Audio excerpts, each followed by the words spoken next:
I just wanted to address those controversies and give you kind of my thoughts on them. All of this from the context of somebody who doesn't really like playing in a system like this because I don't like how transient it is.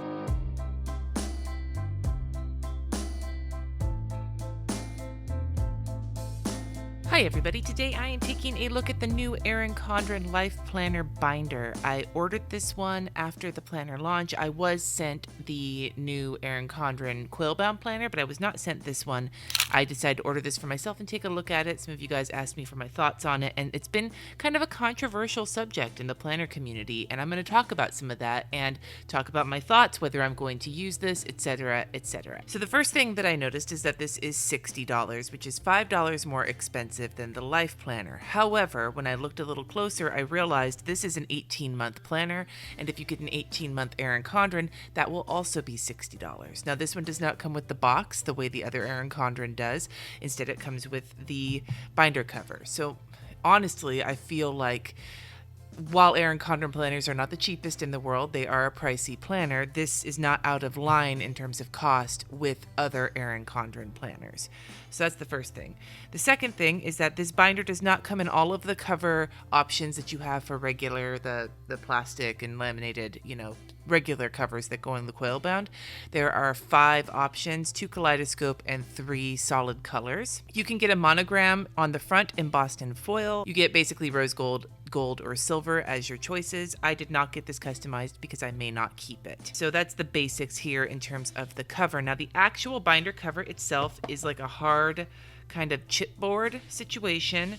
There is a paper kind of inside, and then there's a pattern printed on the outside. It is smooth, it is matte.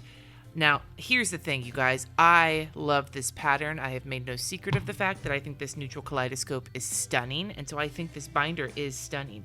But if you're used to getting like a Kiki K or a Filofax or some kind of binder system where the binder itself is made either of leather or of some like vegan alternative type situation, the cardboard may throw you off a little bit. I, however, really like it because to me this is not one of those like zipper Filofax or whatever. This is like an actual binder, and as somebody who has tried to use ring planners in the past, I actually like the idea of a binder better because for me in the past, when I have printed my own planners, I've just stuck them into a 3-ring binder, so this is familiar to me.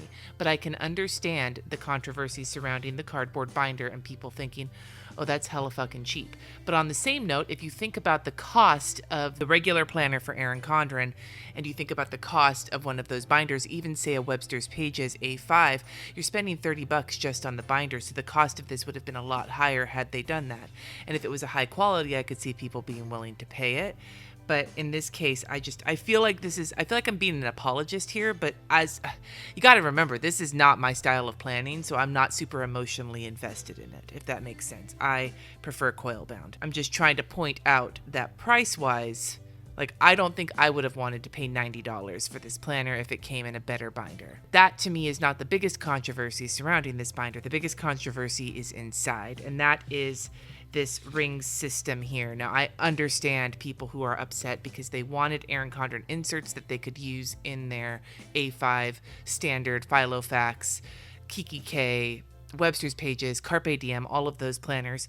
And instead there is this proprietary rings situation. I totally get it. I get the irritation at this, and I understand it. Hearing Erin Condren talk about this at Go Wild, her justification of it that she said there was kind of a combination of we want our system to be our system, so we're not going to make standard things. We're going to be more like Franklin Planner, whose system is its own system as opposed to interchangeable with other people's.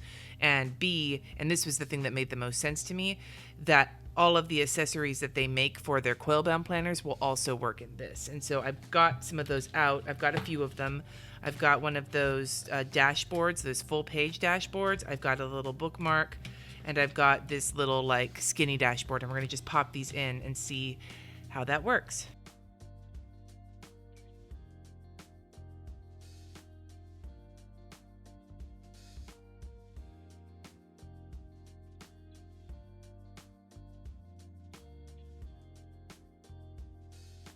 These guys went in just fine. I feel like the only real issue is when you're going over the place where the rings close together, but the big guy went in just fine.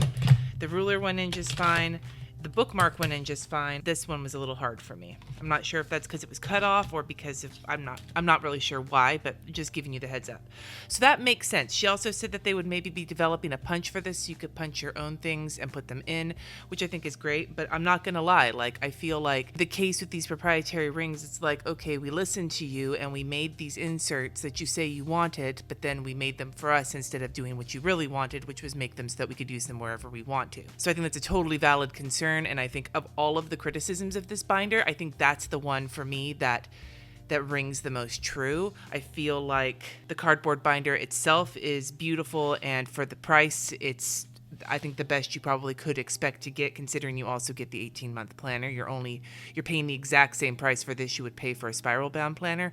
So I think that for that price, getting a better binder would be an unreasonable expectation, and I don't think I would want to pay a much higher premium for a better binder for this when I could go get my own, but then there's the rings situation. So I just wanted to address those controversies and give you kind of my thoughts on them. All of this from the context of somebody who doesn't really like playing in a system like this because I don't like how transient it is. I have not gotten an 18-month planner since they switched over to the Mohawk paper. It's been a couple of years. I've been just going with the 12-month, and I did not realize just how fat the fucking 18-month planner is with this thicker paper. So that kind of blew my mind when I opened this up. And the package actually comes with everything wrapped in plastic, and then you have to take it out and stick it into the rings. And I was like, holy shit, this thing is heavy. Anyways, we're just going to flip through this really quick. This is the new vertical, which I had considered using a vertical this year instead of a horizontal for a hot minute. And there have been changes. So I'm just going to peek in at them, but I'm not going to be comparing very much because it's been a while since I've used the vertical. So I don't have a lot of experience with the most recent versions of it. I will mention up front though, that the part of the reason I got the vertical to look at instead of the horizontal, real talk, Stephanie Fleming at Go Wild really inspired me to create a wellness planner and use that to track not only my kidney stuff, but like going to the gym and how I'm eating in like a place where I can document it with pictures and a little journaling every day. Now, this is a high kind of ask of myself as I have not been good at journaling or anything else, but I'm also trying to explore options. I have a Happy Planner wellness planner that I will be looking at in the next coming weeks, and this is another option, and I've got a couple of other options I'm kind of looking at. But a big option for me is whether or not pictures are going to really look good in it, the ones from the HP Sprocket, because I'd like to document every single day with a picture. Again, maybe a big ask, but intentions, my dudes. So that's one thing I'm going to be looking at in here. This is neutral, PS, if you couldn't tell by the binder. So here's the acetate page, which I just think is so pretty. And we have the calendar from July 2019 through December 2020, which is the length of time this planner runs. These new beginning, new start, which always makes me wonder because this is like there's 12 spaces, but this is an 18-month planner. So part of me always wondered, like, shouldn't there be like a third page, like in lieu of this note page for these so that you'd have 18 total months? I don't know. Here's the note page. Now, one thing I didn't really notice as much as other people did in the comments when I did my review of the horizontal was that this cardboard page with the tab on it doesn't take you to the monthly layout the way it used to. It takes you to this other section, and for a lot of people that was a bummer. Now, I guess, and you can't really swap these pages out either because it's this printed one here. I guess you could just change out your own dividers and then, I don't know. I'm not really sure how. It doesn't really bother me, probably because like that's why I didn't notice it or like care that much when I saw it. But for those of you it does bother, even with being able to change pages out, I don't see really how fixable that is unless you remove this page altogether and stick your own tab on this page. Although I really like the gray tabs. These pages, I think, for my regular planning, I'm still not sure if I'm going to use them or not, but I feel like, especially if I cross out this birthdays and put something else here, this would work really well for wellness planning because it could be monthly goals for wellness and some like beginning of the month measurements and maybe, I don't know, some other information, maybe a picture with you measuring yourself that you wouldn't necessarily show online. I think this could be, I have a lot easier of a time imagining what I would do with this for a wellness planner than I would for my regular planner, which is very kind of strange to me. And then here's the monthly layout. I should have gotten the colorful to look at that since I didn't look at the colorful before, but what can I say? The neutral pattern just calls me. Now here is the vertical. The funny thing is, the last time I used a vertical, it was when the boxes were separate and they had their own headers. So this to me is actually very attractive. I understand that some people do not like this, but for me, this is basically reminding me of the hourly without the hours, which is something I might actually be willing to go back to. Now, the curved boxes at the top, if you've got a rectangle sticker, you totally could slap that on top of there.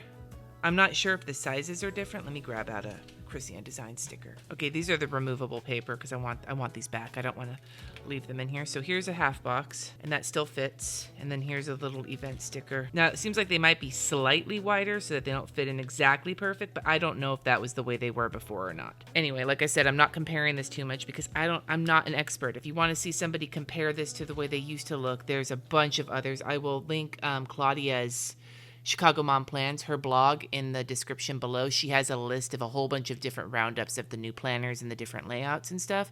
So if you're looking for a specific layout, that's probably the best place to check. Looking at this, though, I dislike this right here. I feel like for a neutral planner, that is too much color, and that is not something that is in the horizontal.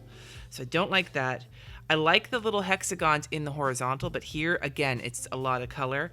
Although I will say this doesn't have those strips of color the way the horizontal does, so there isn't that needs to be covered up. I also said this about the horizontal, and I'll say it again. I don't feel the need to have the little calendar on every single week. I think that that's unnecessary and could just be used for more note space. I didn't like the Thankful Thought box either. I feel like I just would like more note space. Like, more note space, please. These little bits down here, I really like those with the lines. I think that they're pretty. I think it's a really pretty layout. I feel like this may not work the way I would want it to, though, because these pictures are way too big. So I would have to do, if I'm going to do this for wellness, I would have to do, say, 2 pictures on one sheet.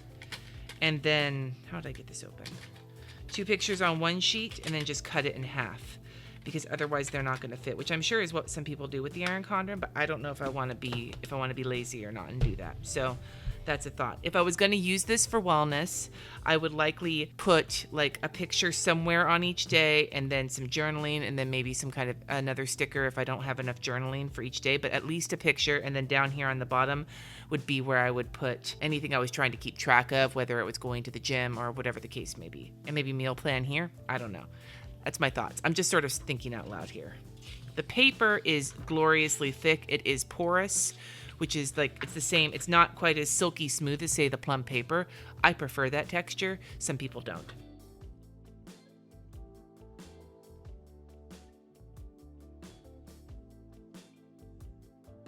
Now, I will also add, and I said this again as much in my horizontal review, I love having the extra dot grid page right here, as well as the standard note page that's at the end of the month. I'll show you that one. There's the dot grid at the front of the month and the note page at the end of the month. Having that one extra page per month of note space for me is well worth the additional bulk, even if this page right here I'm still kind of trying to figure out.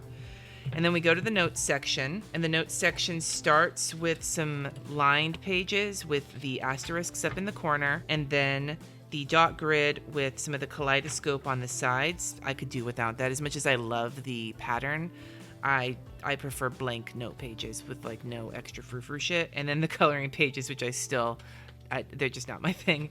And then there's this hexagon situation. I gave some examples of what you could use for this in my previous video, but especially in the context of wellness, I would say weight could go here, measurements could go here, goals could go here. Like if you want to lose 5 pounds per month, you could draw in a number on each of these and then color it in as you go.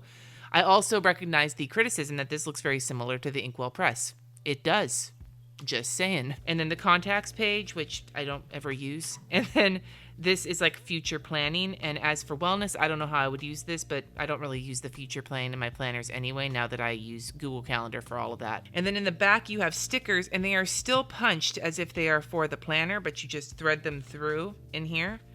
Stickers, 4 sheets. I love these stickers in the back of the neutral. I think they're gorgeous. And if I give this to somebody, I may take the stickers out and keep them. I'm just saying. And then here's a perpetual calendar.